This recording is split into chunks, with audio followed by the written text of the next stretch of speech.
जमीन, जंगल, जमीन और जल के लिए आदिवासी मरा है और आगे भी संघर्ष करेगा और अंतिम अवदान तक लड़ने के लिए तैयार है।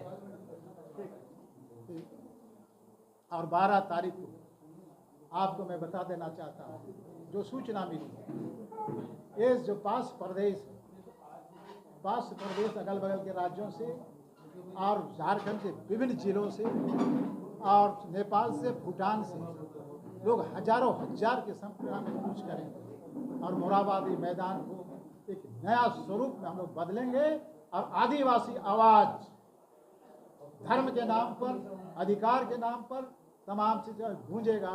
और केंद्र सरकार और तमाम सरकार को हम लोग आगाह करना चाहते हैं, अगर हम लोग के साथ खिलवाड़ किया गया तो अगला चुनाव में हम लोग उसका बदला लेंगे। किसी हमको धार्मिक आज़ादी चाहिए। आज सनातन की बात करते हैं, क्या मतलब है? हम उससे पुराना धर्म है। सुप्रीम कोर्ट का चीफ जस्टिस कांटकू जी ने कहा कि आदिवासियों के सामने जितने भी लोग हैं वो यहाँ के लोग विदेशी। ये सच्चाई, सुप्रीम कोर्ट का ऑब्जर्वेशन, उसको लोग महत्ता दे, उसका महत्व को समझे और भारत के आदिवासियों के प्रति प्यार करें और उनके धार्मिक आज़ादी को बल दें और हमको एक स्वतंत्र प्राकृतिक जीवन में जीने का मौका दें। ये सारी चीज़ें आपको हम लोग सर्कुलेट किया है, इस पर आप लोग थोड़ा ध्यान से पढ़ेंगे और सारी बात करेंगे। आप आदिवासी समाज वो नहीं है, आप जाग चुका है और इतना जागा है कि दूसरे के लिए आप और छेड़छाड़ करेगा। हम लोग किसी को सोने नहीं देंगे। ये भी कहना चाहिए। प्रभावित रहा है धर्मांतरण से। इस क्षेत्र में ही देखिए, ईसाई में कन्वर्सन हो रहा है, हिंदूकरण हो रहा है और तमाम करण हो। जल्द से जल्द 12 तारीख को मोरहाबादी मैदान में, रांची के राजधानी, झारखंड के राजधानी, 12 तारीख को लाखों लोग का जमावड़ा होगा सरना धर्म कोड की मांग। और सरना धर्म कोड अब तक हम लोग को गारंटी नहीं की गई, भारत सरकार की ओर से और राज्य सरकार की ओर से अनुमोदन नहीं किया गया है, रिकमेंडेशन के इसके काम।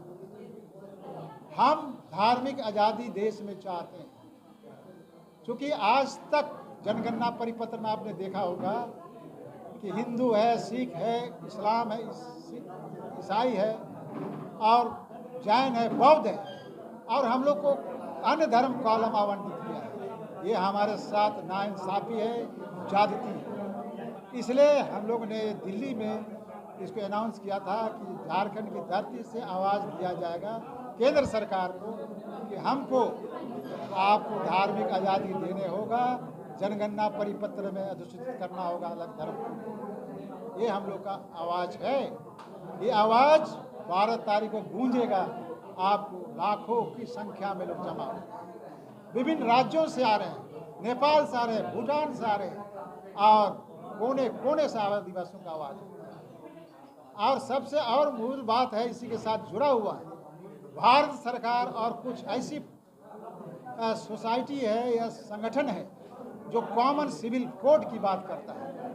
आप सोच सकते हैं 140 करोड़ की आबादी वाला देश, जिसमें सांस्कृतिक विविधता है, सामाजिक विविधता है, धार्मिक विविधता है, रहन सहन है, जीवन शैली है, अलग अलग है, अलग अलग क्षेत्र में बटा हुआ है, उसको एक लाठी से पिराया नहीं जा सकता है, एक हाथ से हाँका नहीं जा सकता है।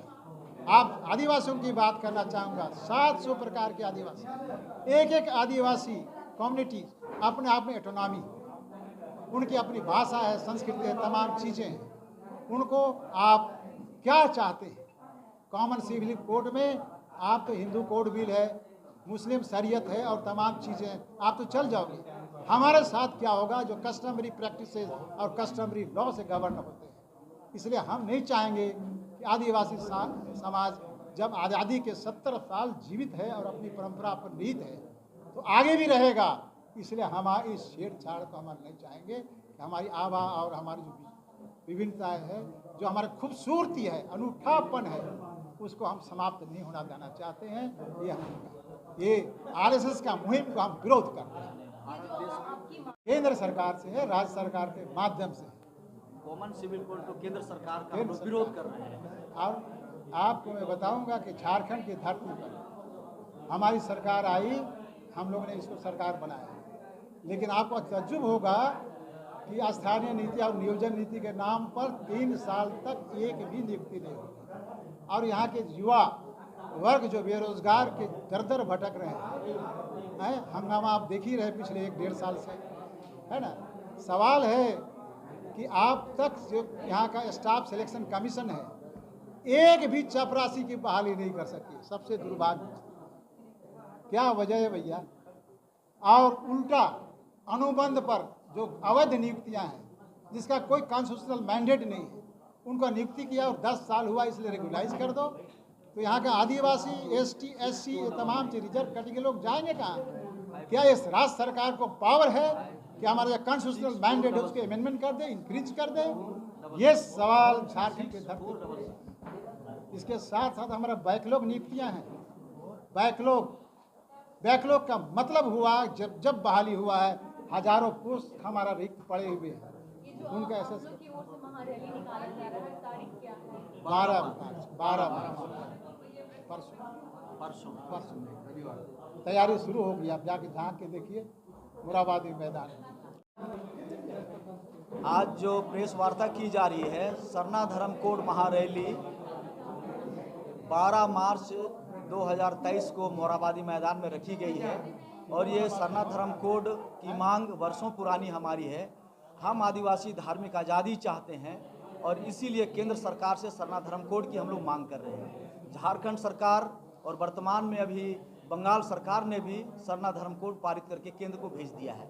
उड़ीसा गवर्नमेंट भी इसको लागू करने के लिए तैयार है, हम छत्तीसगढ़, और इसलिए हम लोग चाहते हैं कि सरना धर्म कोड केंद्र सरकार लागू करे और इसको लेके झारखंड प्रदेश के कोने कोने से और विभिन्न राज्यों से भी इस रैली में, यहाँ तक हमारे नेपाल से भी, भूटान से भी, बांग्लादेश से भी हमारे जो सरना धर्मावलंबी है, इस सरना धर्म कोड महारैली में लोग शिरकत लेंगे। सरना धर्मगुरु बंधन दिव्य।